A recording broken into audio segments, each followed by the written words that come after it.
Good morning all of you और स्वागत है आप सभी का एक बार फिर से दिन भर की रोटी डेली डिवोशन में। परमेश्वर की प्रेजेंस में प्रभु यीशु मसीह के नाम में हम नए साल में हैं और आज 3 जनवरी 2022 के लिए परमेश्वर का जो वचन मेरे और आपके लिए है मेरे प्रियो, वो हमको मिलता है भजन संहिता 119 और उसके 11 पद के अंदर।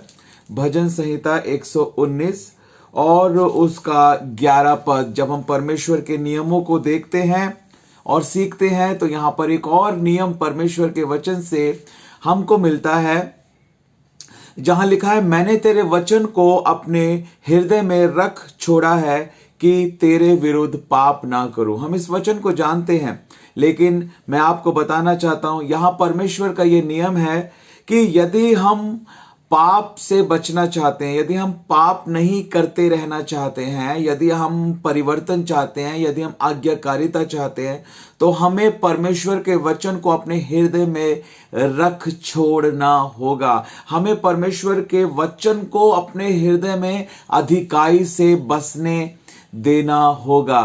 मैंने तेरे वचन को अपने हृदय में रख छोड़ा है कि मैं तेरे विरुद्ध पाप ना करूं। हालेलुया। उसका वचन आग सा है, वो हर एक नकारात्मक बात को जलाकर खत्म करता है। उसका वचन हमें सिखाता है, उसका वचन हमें मार्गदर्शन करता है, उसका वचन हमें बताता है क्या सही है क्या गलत है, वचन हमें सुधारता है। मैं आपको बताना चाहता हूं परमेश्वर के वचन के बारे में यदि हम बात करें मेरे प्रियो, तो एक दिन, एक महीना, एक साल कम पड़ेगा, क्योंकि परमेश्वर का वचन ही सब कुछ है।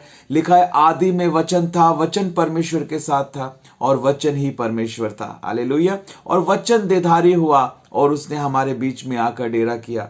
हमने उसकी ऐसी महिमा देखी जैसे परमेश्वर के इकलौते की महिमा। हालेलुया। उसकी परिपूर्णता में हम सबने अनुग्रह पर अनुग्रह प्राप्त किया है। ये वचन हमें परमेश्वर के अनुग्रह से प्राप्त हुआ है मेरे प्रियो। हालेलुया। इस नए साल में जबकि हम ये निर्णय लें कि हम रोज परमेश्वर के वचन को पढ़ेंगे, रोज परमेश्वर के वचन को हम मनन करेंगे, रोज परमेश्वर के वचन के अनुसार हम अपने जीवन को बिताएंगे। हमारा अंगीकार परमेश्वर के वचन के अनुसार होगा। जब हम पढ़ते हैं यहोशू की पुस्तक उसके पहले अध्याय और उसके 8 पद के अंदर, तो यहां पर लिखा है कि व्यवस्था की यह पुस्तक यानी ये बाइबल, ये परमेश्वर का वचन तेरे चित्त से कभी ना उतरने पाए। हालेलुया। तेरे मुंह से कभी ना हटने पाए। मूल भाषा में लिखा है कि तेरे मुंह में परमेश्वर का वचन होना चाहिए, तेरी सोच विचारों में परमेश्वर का वचन होना चाहिए, तेरे हृदय में परमेश्वर का वचन होना चाहिए, तेरी आदतों में परमेश्वर का वचन होना चाहिए। हालेलुया।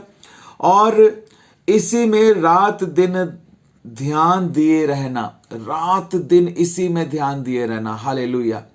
हालेलुया। इसलिए कि जो कुछ उसमें लिखा है, जो कुछ परमेश्वर के वचन में लिखा है, उसके अनुसार करने की जब हम चौकसी करते हैं तो लिखा है ऐसा ही करने से हमारे सब काम सफल होंगे। और लिखा है कि तू प्रभावशाली होगा, हम प्रभावशाली होंगे। हालेलुया। हालेलुया। बोलो प्रभु यीशु मसीह की जय। लिखा है तेरे सब काम सफल होंगे। क्या हम चाहते हैं कि हमारे काम सफल हो जाएं?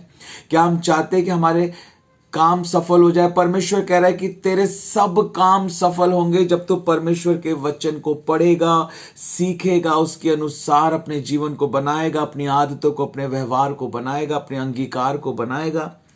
तो जब तू परमेश्वर के वचन के अनुसार जो उसमें लिखा है उसके अनुसार करने की चौकसी करेगा, हालेलुया, उसके अनुसार तू चलेगा, परमेश्वर के वचन के अनुसार तू चलेगा, तो लिखा है तेरे सब काम सफल होंगे और तू प्रभावशाली होगा। हालेलुया। बोलो प्रभु यीशु मसीह की जय। परमेश्वर का वचन हमारे लिए आत्मिक रोटी है। परमेश्वर का वचन हमारे लिए दिन भर की रोटी है। हालेलुया। बोलो प्रभु यीशु मसीह की जय। परमेश्वर का धन्यवाद करते हैं। God bless you. परमेश्वर आप सबको इस वचन के द्वारा आशीष दे। ये नियम परमेश्वर की ओर से दिया गया है कि मेरे वचन को अपने हृदय में रख लो ताकि तुम मेरे विरुद्ध पाप ना करो। हालेलुया। परमेश्वर ने हमें अशुद्ध होने के लिए नहीं बल्कि शुद्ध होने के लिए बुलाया है, पवित्र होने के लिए बुलाया है। आमीन। परमेश्वर का हम धन्यवाद करते हैं। तो आज के इस डेली डिवोशन में ये प्रश्न मैं आपसे पूछना चाहता हूं कि जो हमने वचन पढ़ा है कि मैंने तेरे वचन को अपने हृदय में रख छोड़ा है कि तेरे विरुद्ध पाप ना करूं, तो वचन को हृदय में रख छोड़ना क्या है? हालेलुया। जो हमने सीखा है कि वचन को हृदय में रख छोड़ना क्या है, इस बात का जवाब इस वीडियो के नीचे यूट्यूब पर कमेंट कर आप जरूर दें। परमेश्वर आप सबको अपने वचन की आशीष से भरता जाए। आमीन। God bless you.